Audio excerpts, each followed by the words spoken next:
दोस्तों, इस कहानी में हम देखेंगे कि कैसे एक राजा के मन में दासी के लिए काम वासना जाग गई। दोस्तों, इससे पहले कि आप हमारी कहानी में खो जाएं, कृपया हमारे इस चैनल को सब्सक्राइब जरूर कर लें ताकि आने वाले सभी वीडियो के नोटिफिकेशन आप तक पहुंच सके। चलिए बढ़ते हैं कहानी की तरफ। बहुत पुरानी बात है। एक समय था जब देवगढ़ राज्य अपनी समृद्धि, सौंदर्य और अनुशासन के लिए दूर दूर तक प्रसिद्ध था। वहां का राजा विक्रमदेव एक तेजस्वी, साहसी और न्यायप्रिय शासक था, लेकिन उसकी एक कमजोरी थी, स्त्रियों का सौंदर्य। वह राजमहल की हर नई दासी को ध्यान से देखता, परखता और कभी कभी उससे अधिक भी करता, जो राजा के सम्मान और नियमों से परे माना जाता था। राजा का जीवन विलासिता से भरपूर था, लेकिन उसके भीतर कहीं एक अधूरी प्यास थी, एक ऐसी आग जिसे अब तक कोई स्त्री बुझा नहीं पाई थी। महल की हर स्त्री उसे चाहती थी, उसकी सेवा करना अपना सौभाग्य समझती थी, परंतु राजा के मन को सच्चा सुख न मिल पाया। एक दिन राजमहल में एक नई दासी लाई गई, चंद्रिका। वह गांव की गरीब लड़की थी जो अपने परिवार के लिए पैसे कमाने महल आ गई थी। उसके सौंदर्य में कुछ अलग था। उसकी आंखों में नमी थी, चाल में नजाकत और शब्दों में संकोच। राजा ने जब पहली बार उसे देखा तो उसके भीतर कुछ हिल गया। यह आकर्षण नहीं था, यह कुछ और था, शायद एक खिंचाव जो उसे बार बार चंद्रिका की ओर खींच रहा था। इसका नाम क्या है? राजा ने दरबार में पूछा। महाराज, इसका नाम चंद्रिका है, बहुत मेहनती और आज्ञाकारी है। राजा ने हल्की मुस्कान दी और सिर हिलाया, पर उसकी नजरों ने बहुत कुछ कह दिया था। चंद्रिका को राजमहल के पुष्प वाटिका वाले हिस्से की सेवा में रखा गया। हर सुबह वह फूलों को सजाती, पौधों को पानी देती और ध्यान रखती कि कोई पत्ता भी मुरझाया न दिखे। पर अब उस वाटिका में सिर्फ फूल नहीं खिले थे, राजा विक्रमदेव की नजरों में भी कुछ नया खिलने लगा था। राजा रोज सुबह उसी बगीचे से होकर गुजरने लगे। कभी संयोग से चंद्रिका की नजरें राजा से टकरा जाती तो वो सिर झुका लेती, लेकिन उसकी आंखों की कोर में झांकने की राजा की आदत बन चुकी थी। एक दिन राजा ने अपने सेवक को भेजा, चंद्रिका को बुलाओ, मैं उसे कुछ विशेष कार्य देना चाहता हूँ। जब चंद्रिका दरबार में पहुंची तो वहां राजा अकेले थे। डरो मत, राजा ने नरम स्वर में कहा, मैं तुमसे कुछ पूछना चाहता हूँ। हुक्म दीजिए महाराज। चंद्रिका ने सिर झुका लिया। क्या तुम यहाँ खुश हो? जी महाराज, जैसा जीवन मिला है वैसा ही स्वीकार है। राजा उसके इस उत्तर पर मुस्कुराया। तुम्हारी बातें आम नहीं हैं, तुम में गहराई है और यही मुझे तुम्हारे पास खींचती है। चंद्रिका चौंकी पर चुप रही।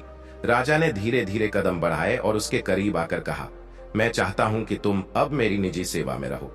मेरी कक्ष सेवा, मेरी पोशाक, मेरे भोजन की व्यवस्था, सब कुछ तुम देखो। चंद्रिका ने थोड़ा संकोच करते हुए कहा, महाराज, मैं योग्य नहीं हूं। तुम सबसे योग्य हो, राजा ने उसकी आंखों में झांकते हुए कहा। उस दिन के बाद से चंद्रिका राजमहल की सबसे महत्वपूर्ण दासी बन गई, लेकिन अब उसका कार्य क्षेत्र सिर्फ सेवा तक सीमित नहीं था। रात होते होते राजा उसे अपने कक्ष में बुला लेते। कभी कोई बहाना, कभी कोई सवाल और कभी कभी बस उसकी चुप्पी का स्वाद लेने के लिए। धीरे धीरे इन मुलाकातों ने एक अलग रंग ले लिया। राजा का स्पर्श अब सेवा का नहीं, चाहत का था। चंद्रिका की सांसें तेज हो जाती, पर वह मना न कर पाती। यह डर था, या शायद कोई छिपी इच्छा जिसे वो पहचान नहीं पा रही थी। एक रात राजा ने उसे अपने कक्ष में बुलाया और कहा, आज मैं कुछ नहीं कहूंगा, बस तुम्हें देखता रहूंगा। चंद्रिका सकुचाई, पर उसकी आंखों में हल्की सी ज्वाला चमक उठी।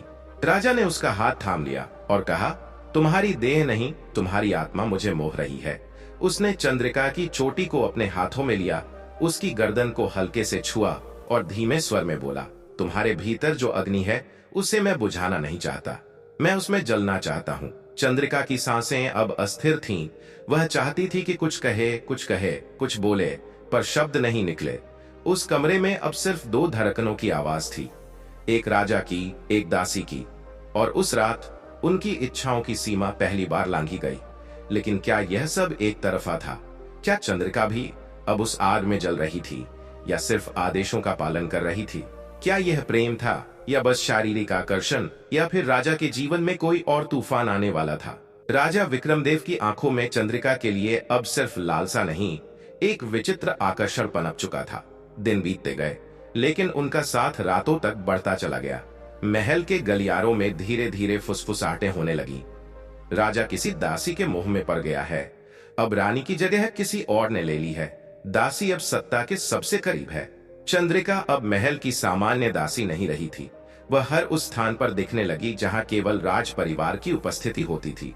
रानियों की आंखों में जलन थी, पुरोहितों के मन में संदेह और मंत्रियों के चेहरों पर चिंता। लेकिन चंद्रिका अब खुद को रोक नहीं पा रही थी। राजा के प्रेम और आकर्षण ने उसके मन में एक नई भावना जगा दी थी, अधिकार की भावना। एक रात जब राजा बिस्तर पर बैठे थे और चंद्रिका उनके केश संवार रही थी, तो राजा ने पूछा, क्या तुम्हें कभी डर लगता है? चंद्रिका ने मुस्कुराते हुए जवाब दिया, पहले लगता था जब मैं एक साधारण दासी थी, पर अब नहीं, अब तो जैसे मैं खुद रानी बन गई हूँ। राजा ने उसकी ओर देखा, उसकी आंखों में कुछ अलग चमक थी, अधिकार, आत्मविश्वास और शायद महत्वाकांक्षा। क्या तुम बनना चाहती हो रानी? राजा ने हल्के स्वर में पूछा, लेकिन उसकी आवाज में गंभीरता थी। चंद्रिका चुप रही। कुछ पल बाद उसने कहा, मैं वह सब नहीं चाहती जो रानियां पाती हैं। मैं वह चाहती हूँ जो रानियां भी नहीं पा सकी, आपका दिल, आपका शरीर और आपकी आत्मा। राजा ठहर गया। पहली बार किसी दासी ने इतनी गहराई से बात की थी। उसकी बातों में लालच नहीं, बल्कि एक अजीब सी प्यास थी। विक्रमदेव को एहसास हुआ कि यह स्त्री अब केवल उसकी चाह नहीं रही, वह उसकी कमजोरी बन चुकी है। अगली सुबह महल में हलचल थी। महारानी पद्मावती, जो अब तक शांत थीं, उन्होंने अपने महल में गुप्त सभा बुलाई। अगर यही चलता रहा, उन्होंने अपनी सखियों से कहा, तो वह दासी एक दिन हमारे ताज को भी ले जाएगी। एक वृद्ध दासी ने धीरे से कहा, महारानी, उस चंद्रिका की चाल में कुछ अलग है। वह किसी मंत्र की तरह राजा को बांध रही है। मंत्र? रानी ने आंखें तरेरी। जी महारानी, मेरे पास एक उपाय है जिससे हम राजा को फिर से आपकी ओर मोड़ सकते हैं, लेकिन इसकी कीमत होगी। जो भी कीमत हो, पद्मावती ने कहा। उस आग को बुझाना ही होगा जो चंद्रिका की आंखों से जल रही है। उसी रात राजा ने चंद्रिका को फिर बुलवाया, लेकिन इस बार वह अकेले नहीं थे। महल का ज्योतिषी भी वहां मौजूद था। चंद्रिका, राजा ने कहा, पंडित जी तुम्हारे ग्रहों की स्थिति जानना चाहते हैं। कहते हैं तुम्हारे आने के बाद से मेरे जीवन की दिशा बदल रही है। चंद्रिका मुस्कुराई।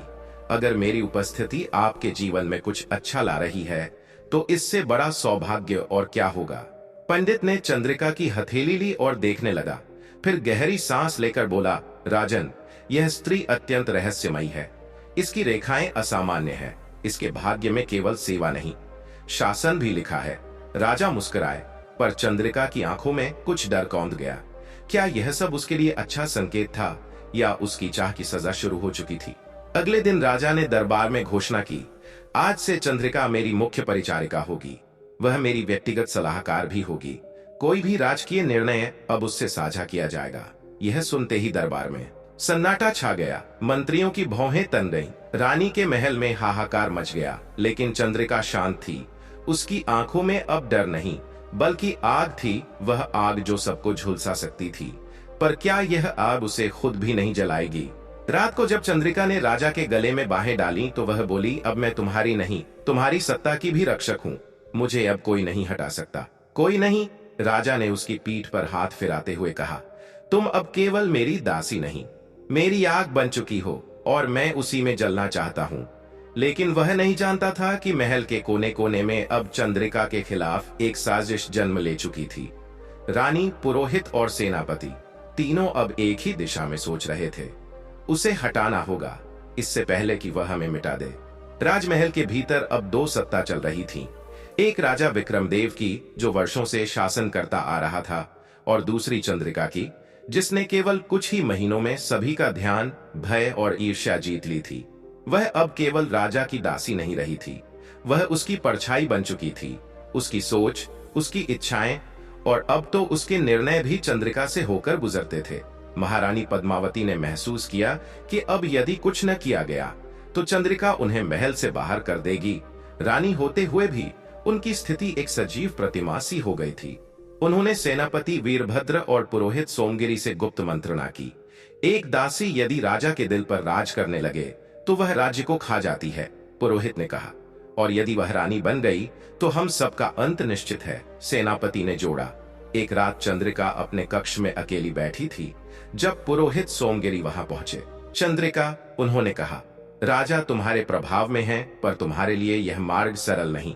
तुम्हें हमारी मदद की जरूरत है। मदद? चंद्रिका ने प्रश्नवाचक दृष्टि से देखा।